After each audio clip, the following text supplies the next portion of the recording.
Coming up on today's episode of Airborne Unlimited, bad karma for GoPro, market report for avionics sales shows a decline, wounded veteran will learn to fly.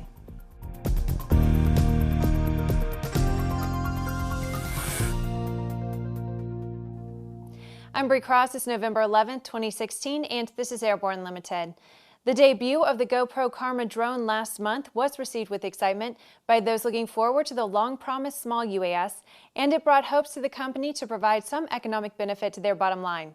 While all appeared well at first, now GoPro has announced the recall of the approximately 2,500 Karma drones purchased by consumers since October 23rd. The recall was announced after GoPro discovered that in a very small number of cases, Karma units lost power during operation. According to the company, owners of Karma can return their units to GoPro or their place of purchase for a full refund. Replacement units are not being offered. GoPro says they plan to resume shipment of Karma as soon as the issue is resolved. The Aircraft Electronics Association has released its third quarter 2016 avionics market report, and the report indicates a continued decline in avionics sales. In the first 9 months of the year, total worldwide business and general aviation avionics sales amounted to more than $1.6 billion, which represents a 6.2% decrease in year-over-year sales compared to the first 9 months in 2015. Sales during the third quarter months of July, August, and September showed a decrease of 5.7% when compared to the 2015 third quarter sales. During the first 9 months of this year, 53.2% of the sales came from avionics equipment installed by airframe manufacturers during original production, and avionics equipment installed after original production amounted to 46.8% of the sales. AEA President Paula Dirks said in part, quote, "It is disappointing that total worldwide sales have decreased in each of the first 3 quarters of the current year compared to those same timeframes 1 year ago." Dirks added that the U.S. market has seen the equipage pace pick up slightly for avionics installations to meet the FAA's ADS-B out mandate. After the break, Lockheed Martin partners with Able Flight. Sandia introduces the new SAI 340 Quattro TSO'd airspeed, attitude, altitude, and slip.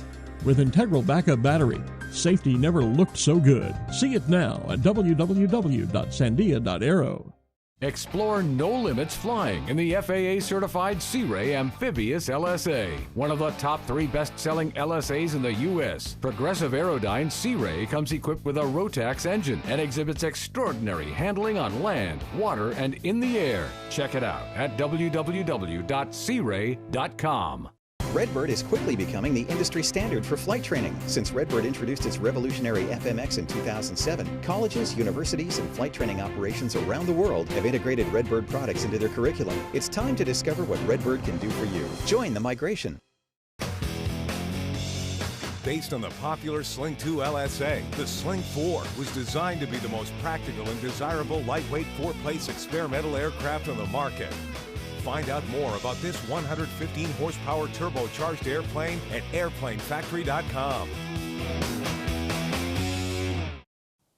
Welcome back. If you would like to be a supporter of Airborne Unlimited, send an email to jim@aero-news.net. A wounded veteran has been selected as the first recipient of the new Lockheed Martin Able Flight Scholarship. Retired Army Captain Ferris Butler of Chester, Maryland, sustained severe lower leg injuries in Iraq in 2006 when struck by an IED. Butler, a double amputee, is the recipient of the Purple Heart, Bronze Star, and Meritorious Service Medal. After successful completion of Able Flight's 6-week flight school held at Purdue University's Department of Aviation Technology, Butler will earn his pilot's license and receive his wings at EAA AirVenture Oshkosh 2017. Captain Butler said in part, quote, "Lockheed Martin's support for the Able Flight program sets an important example of standing behind our military service members both in and out of uniform. It is very fitting that a firm that started in the aviation industry more than 100 years ago is now supporting veterans as they earn their very own pilot's wings." We at ANN congratulate Captain Butler. It is fitting to remember that today is Veterans Day, and we thank him and all veterans for their selfless service to our country. We look forward to meeting Captain Butler at AirVenture. It's Friday, and that means that it's time for ANN CEO and Editor-in-Chief Jim Campbell to check in with his weekly barnstorming commentary. Bob Hoover's friends are holding a memorial service in his honor in Clay Lacy Aviation's hangar at Van Nuys Airport in Van Nuys, California on November 18th. Jim Campbell and the A&N video crew will be there to bring the event to you as it occurs, and Jim is here to tell you more about it. Here is this week's barnstorming. Thanks, Bree, and hi, folks. Well, as we sit here facing each other, we've got a week to go before the Bob Hoover Memorial Celebration on November 18th at the Clay Lacy Aviation Facility in Van Nuys, California. For those of you who can be there, we strongly recommend that you do so. Details are on our website at aero-news.net, and there will be significantly more information over the next few days. Monday, we will have final details of all of our live streaming activities, of which there is a significant amount of information. Basically, though, everything on the live stream will be hosted primarily, but not solely, at www.letbobfly.net/live. Let Bob Fly is our main site for the upcoming Bob Hoover documentary that he asked us to undertake last year regarding his fight with the FAA in the 1990s, and changes that he feels are still necessary if pilots are going to get the respect and rights due to them as American citizens by the FAA, the NTSB, and all the associated governmental agencies as we go forward. This was something that Bob felt very important about, and I assure you, we're pursuing that aggressively with great heart and with great faith that Bob's direction will lead us to a great result. I have to tell you, this is one of the most complex undertakings we've ever taken on because we've had very little time. It's been on the tail end of 3 events in 10 days between Redbird and NBAA and DeLand. We're exhausted, but in a really good way because we're doing great work on behalf of a phenomenal American. At the same time, there's been some things that have been happening behind the scenes because this is a huge event. It's very costly. We're ponying up a good part of this ourselves. And we'll be talking about this a little bit later on, but I have to tell you that we've been particularly touched by a call from Hal Shivers at Sporties and the Sporties Foundation, who is helping with us in a really great way. Why? Because there's only one Bob Hoover, he says. Hasn't asked for anything, just wants to help. Wow. My wife says it's the first time she's seen me speechless. Additionally, we're getting tremendous help from Mark Scheuer and the people at PS Engineering. There are others involved. We'll be announcing that shortly. I can't tell you how phenomenally great we feel because of the faith placed in us, the love for Bob, and giving us the ability to share this with an aviation community that wants to celebrate the life of a great American and a dear friend. We'll talk to you in a couple of days. We'll see you next week. For the Aero News Network, Airborne, and Aero TV, I'm Jim Campbell. Still amazed at being a friend of Bob's. After these messages, Colleen Barrett receives the 2016 Wright Brothers Memorial Trophy. There's a difference between charting a steady course and pushing for the ceiling. And for nearly a century, Hartzell Propeller has been defining that difference. It's in our passion for engineering and research and our dedication to testing the limits of performance. We are built on honor. We are Hartzell Propeller.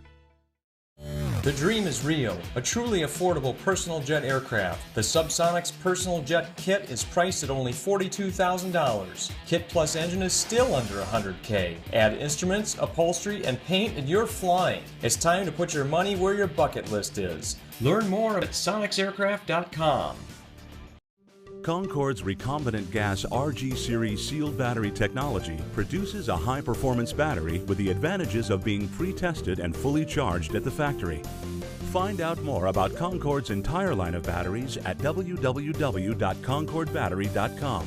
Concorde, the heart of your aircraft. The Bristol Light Sport aircraft is what you are looking for. The Bristol is wider than a Cirrus, faster than a Skyhawk, offers more storage than a Husky, and comes standard with Garmin avionics. So what are you waiting for? Visit Bristol.com to find out how you can get into a Bristol today. Welcome back. With so much news coming out of the aviation industry, we're summarizing some other interesting stories in a brief segment we call Around the Patch.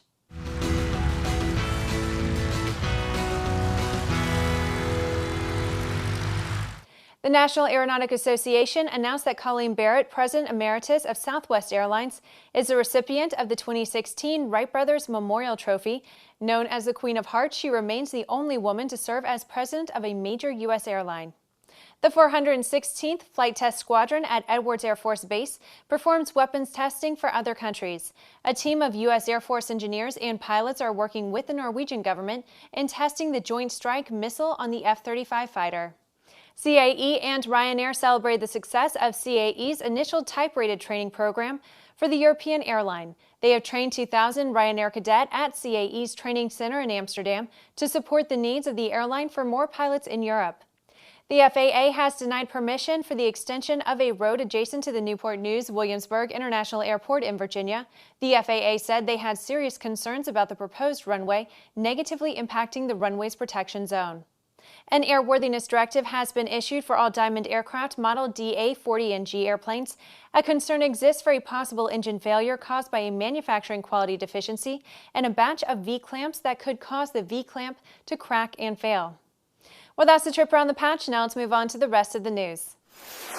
The FAA has issued a supplemental type certificate to Genesis Aerosystems for the installation of its helicopter stability augmentation system, known as HeliSAS, and their 2-axis autopilot aboard Airbus EC-120 Colibri light turbine helicopters. Jamie Luster, the Director of Sales and Marketing for Genesis Aerosystems, said in part, quote, "The HeliSAS and autopilot has been created to reduce pilot workload, especially in light to mid-sized piston and turbine helicopters that are primarily operated as single-pilot aircraft."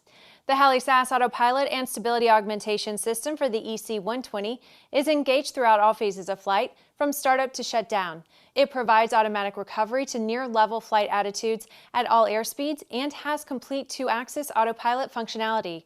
Luster said the company is currently accepting orders for shipment in early next month. Well, that's our program for today. Remember that Airborne Unlimited is streamed daily Monday through Friday with additional breaking news bulletins for important stories that fall outside of our normal deadlines. If you're watching us on YouTube, please subscribe, and don't forget to check us out on Facebook and Twitter. Get comprehensive real-time 24/7 coverage of the latest aviation and aerospace stories anytime at aero-news.net. Have a great weekend. We will see you Monday.